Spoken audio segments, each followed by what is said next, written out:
Highlights of the annual Toyota Atlantis 4x4 Fun Day are proudly brought to you by Toyota South Africa. It was October 2019 and the fairest Cape was being at its very fairest. There were acres of pristine white sand, plenty of four-wheel drive vehicles and many families out to enjoy this spectacular combination. But there was more. 10 tasks designed to challenge the drivers and their cars while providing fun and entertainment for family and friends. Welcome to the 2019 Toyota Atlantis 4x4 Fun Day. As has become the norm, the Toyota Atlantis 4x4 Fun Day again took place on a Saturday in October, and as always the location was the beautiful white dunes of Atlantis, not even 50 kilometers north of the mother city, on the Cape West Coast. This is the flagship event of the four-wheel drive club of Southern Africa's Western Cape Division, and certainly one of the highlights of the 4x4 calendar in Southern Africa. With the backing of Toyota South Africa, market leaders when it comes to the sale of 4x4 bakkies and SUVs, the event has gone from strength to strength in a relationship that has spanned 14 years. But why does Toyota remain firmly behind the Atlantis 4x4 Fun Day? Well, here's General Manager of Marketing Communications at Toyota South Africa Motors, Letty Labuskaghni, to give us more insight. This partnership is very special to us because it allows us to showcase the abilities of our vehicles, but also to share the passion for off-roading with our valued customers. This year is extra special because it marks the year where we announced in August that Land Cruiser worldwide has exceeded 10 million sales. In South Africa, the volumes that we sell accounts for over 400 a month. So that's why, testament to why we are so proud of this brand. And for us, there is no better place to celebrate this than at Atlantis. With the unparalleled reputation of the Toyota Land Cruiser, the Atlantis Dunes served as the perfect backdrop for Toyota to celebrate the success of that particular vehicle. But Toyota was represented by more than just Land Cruisers at this event. So close to 50% of the vehicles competing today is Toyotas. That's a mixture between Land Cruiser and Hilux and many more. So we're very proud of that. So the Atlantis 4x4 Fun Day provides Toyota with an opportunity to not only showcase some of their products, but to also connect with some of their existing as well as prospective customers.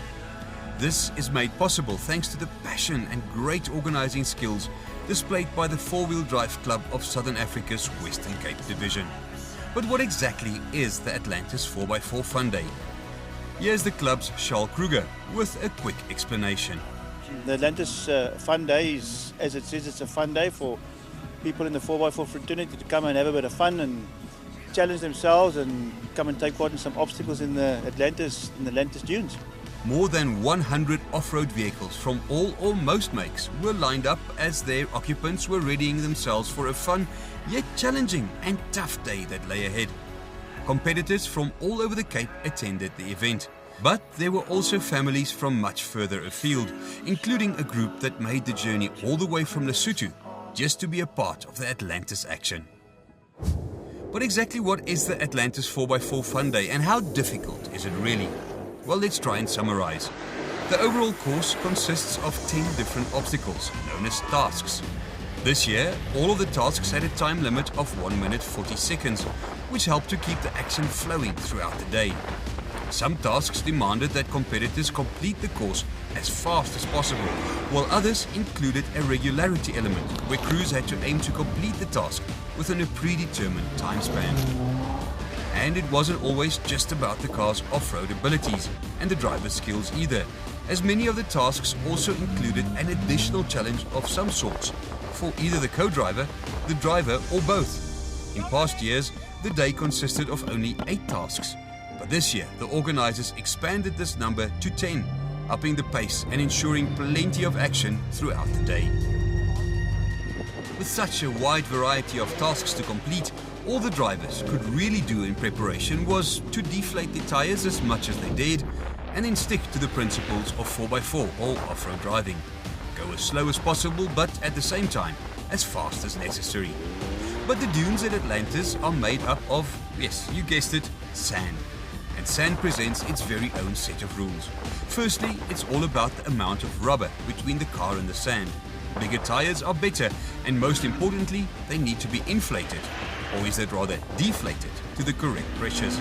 Too hard and they simply won't work in the thick sand, but too soft, they can come off the rim in a heartbeat, especially when both power and steering are applied together.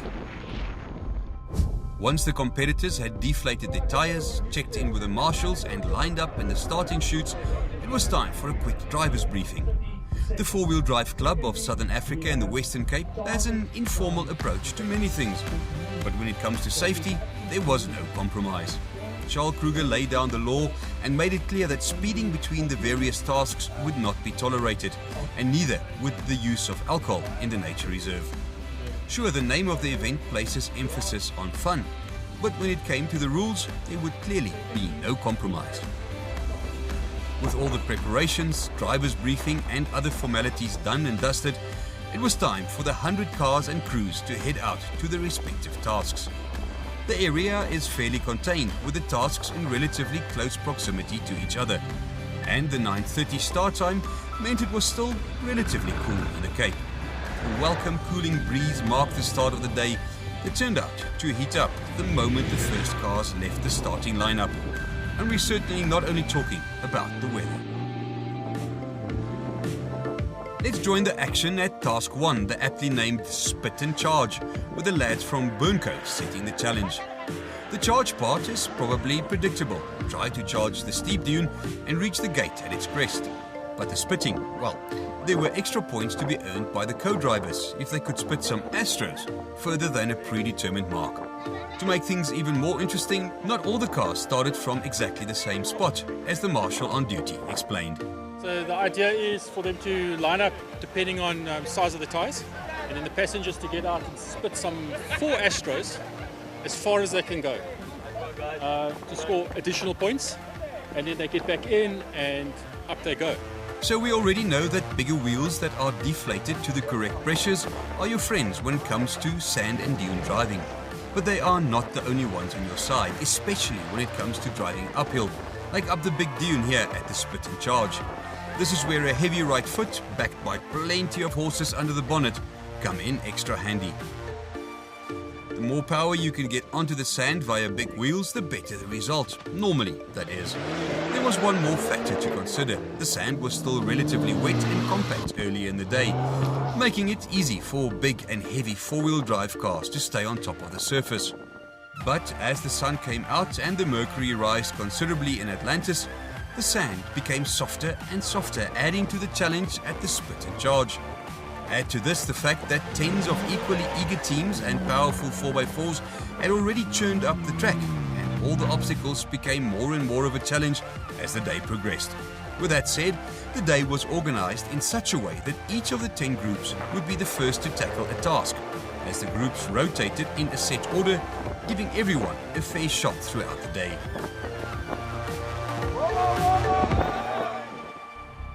Not far from the dune charge, another group was already sinking their teeth into different parts of the same big dune. This one was called Random Route, and it was a challenge set by the guys and girls from Iron Man. Follow the route, green flags on the right hand side, you follow the route all the way around and you come back at the exit here. This task was a true test of both man and machine, or woman and machine in certain cases. The first charge up the dune was taxing on both, and many competitors failed to crest the dune. But those who did had to take care. Finishing either too soon or too late would incur penalty points for each second on the wrong side of the stopwatch. The target time was 1 minute and 30 seconds, but the time bar was set at 1 minute and 40 seconds, giving only a 10-second window in which to complete the task. To make things even trickier, competitors weren't allowed to come to a complete stop during the task, which meant timing their approach to the finish was critical.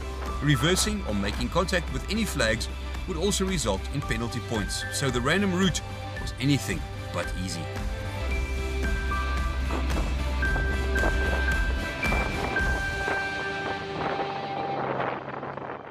The Toyota Atlantis 4x4 Fun Day was shaping up to be a cracking affair, with more than 100 4x4 vehicles filled with off-road enthusiasts spread out across the Atlantis Conservation Area.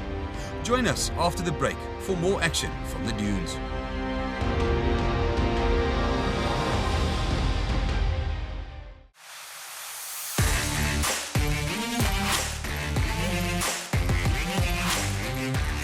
Welcome back to the beautiful white sand dunes of Atlantis, where the Toyota Atlantis 4x4 Fun Day was now in full swing. The mercury was rising, which meant the sand got looser and softer as the day went on. And completing an obstacle or task was becoming more and more of a challenge. So off to task 3. Loops, as it was known, was sponsored by 4x4 Mega World and featured a series of interlinked figure-of-8 tracks. Pretty straightforward then, but this one would be run purely as a time trial. As you go around the entire course, you have to do it without touching any flags. Also try not to reverse. Task number 3 may not have had any additional challenges for the co-drivers, but they certainly had their hands full, holding on for dear life, as the drivers flung their four-wheel drive vehicles around the tricky course. Under the ever-watchful eyes of the marshals, each driver had to push as hard as they dared, without making contact with any of the flags denoting the route. It was an adrenaline-filled rush, this one, with plenty of sand flying in every which direction, and plenty of smiles at the end of each run.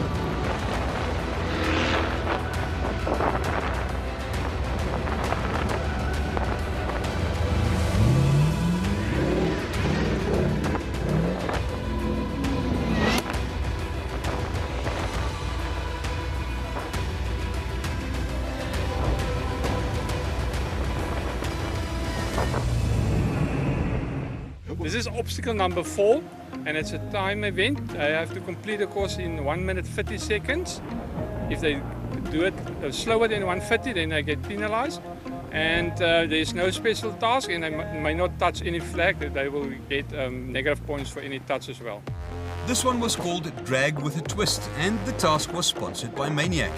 As with the previous task, Task 4 was an opportunity to put the pedal to the metal and let rip through the sand. But where Task 3 featured a figure-of-8 layout, Task 4 offered more of a twist, with the route winding its way this way and then that. The time limit was set at 1 minute 30 seconds, and any touched flags would of course put paid to a good score.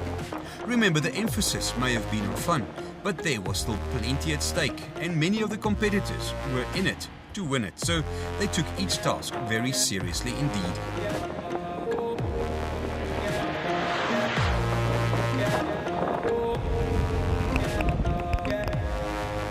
Over at Task 5, it was time for the co-drivers to get involved again. So this is obstacle number 5, where they have to do a figure-8 crossing, and then they have a box with nuts and bolts that they have to fit into the holes made to size to those nuts and bolts, and they've got to do that within a specific time period. Threading nuts and bolts can be tricky at the best of times, but attempting to do it with your hands in a box while being shaken around in a 4x4 traversing thick sand, well, that's a different story. To make things even more interesting, the target time was set at 1 minute 30 seconds, with a time bar at 1 minute 40.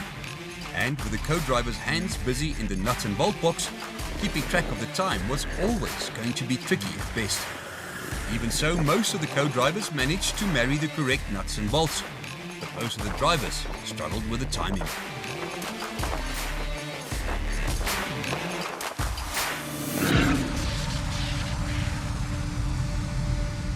Task 6 was called Steady Hand, and that's exactly what it required. This task was sponsored by Barlow World Toyota in Tiger Valley, and it was a good one.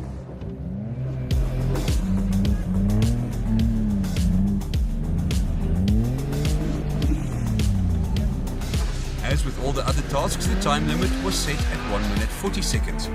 But despite the added challenge of the buzzer, the target time was still 1 minute 30.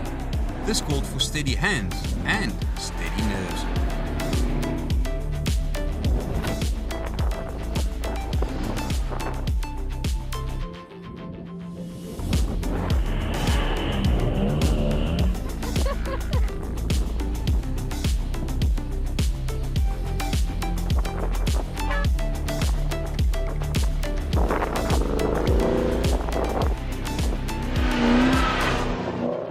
And things got intricate at Task 7. So you go flat out as fast as possible and then you reverse into the gate. There's a task to do. They throw 3 fan belts over a pole, get into the car, up the hill, reverse up the hill, back again to the next gate, reverse, same story, and then flat out here, past the gate, and then we stop the time as soon as your vehicle is passed. So accurate reversing was crucial, and with a time limit of just 1 minute 30, so was good driving. Oh, and accuracy from the co-driver, because with the adrenaline flowing, hitting the target is easier said than done.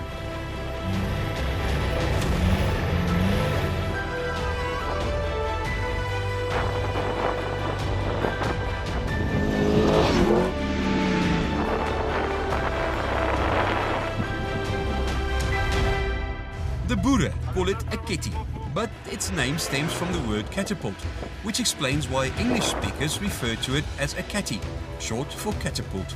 And that's exactly what came into play at Task 8.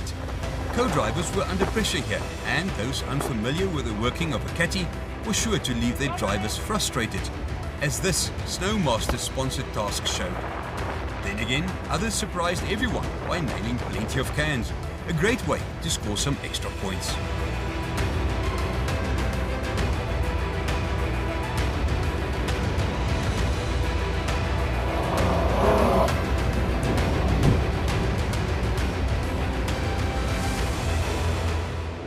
Extra points were also on offer at Task 9.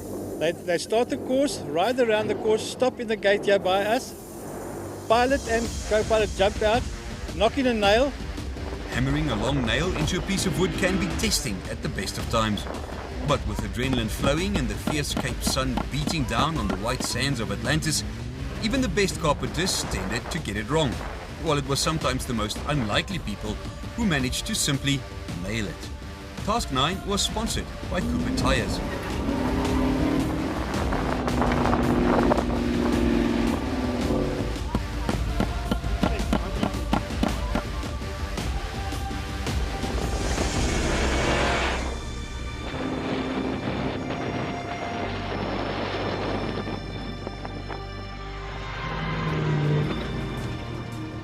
And so on to the final task of the day, sponsored by Enertech. This was a tough one, completed only in reverse, with a time limit of 1 minute 30 seconds. But while the driver had to focus on reversing, the co-driver would also have their hands full.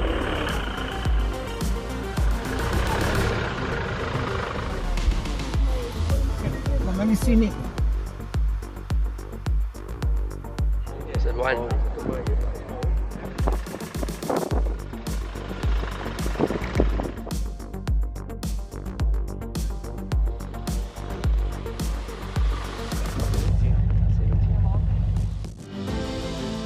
Just like that, all 10 tasks were done, but there's still plenty to tell, so join us after the break for more from the 2019 Atlantis 4x4 Fun Day.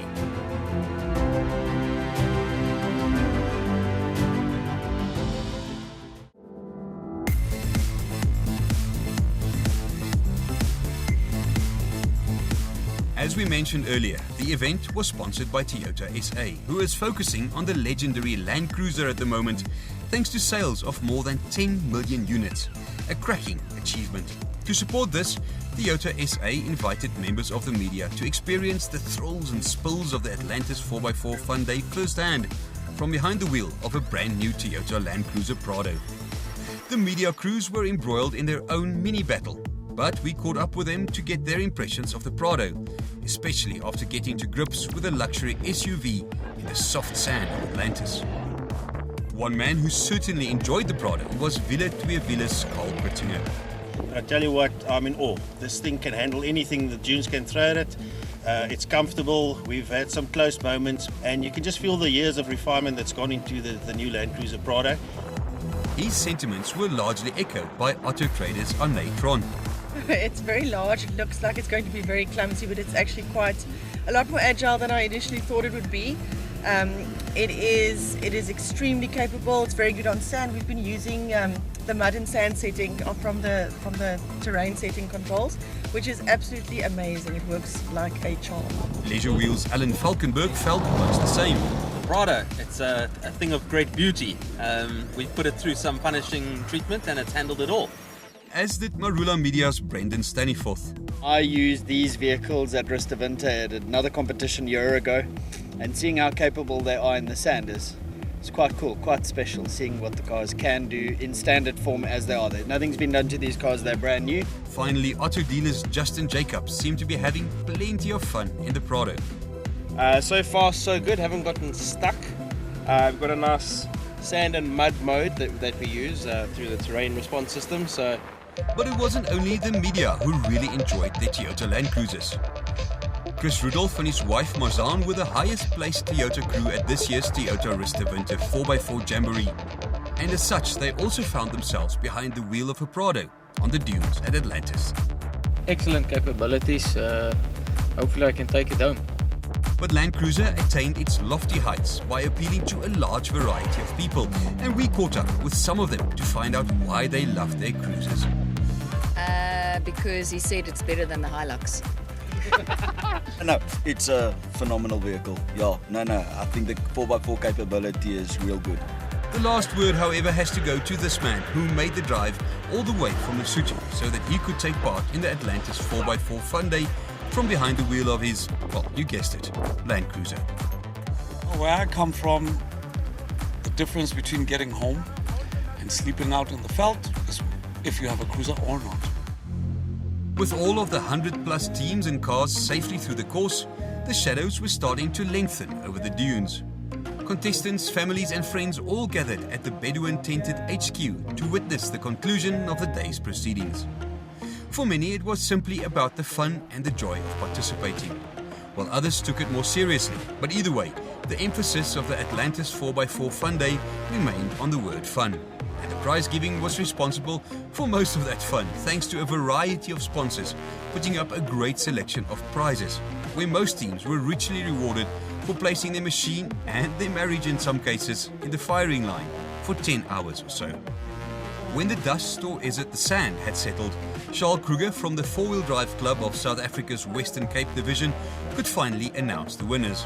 But before we get to the overall winners, let's quickly hear what the top-placed Toyota crew of John Branson and Tay Smith had to say. Well, we had a fun day at Atlantis. One of the main sponsors, Toyota. And part of the competition was that Toyota's giving away a prize for the top Toyota for the day, and I was fortunate enough to win it. So these two would be travelling to Ristavinte next year in order to participate in the annual Toyota Ristavinte 4x4 Jamboree. But on to the overall winners of the 2019 Atlantis 4x4 Fun Day. When all the scores were tallied, the overall victory went to none other than Willie Mostert and navigator Jan Willem Conradi, who charged to victory in their tiny but tough Suzuki Samurai. Well, obviously fantastic. It's always a special occasion and it's a privilege to be here. And thank you so much to Toyota. And that was that for the 2019 edition of the Toyota Atlantis 4x4 Fun Day in the dunes, where family and friends enjoyed the pleasures of 4x4 and off-road driving, all courtesy of sponsors Toyota. We hope to see you all again in 2020.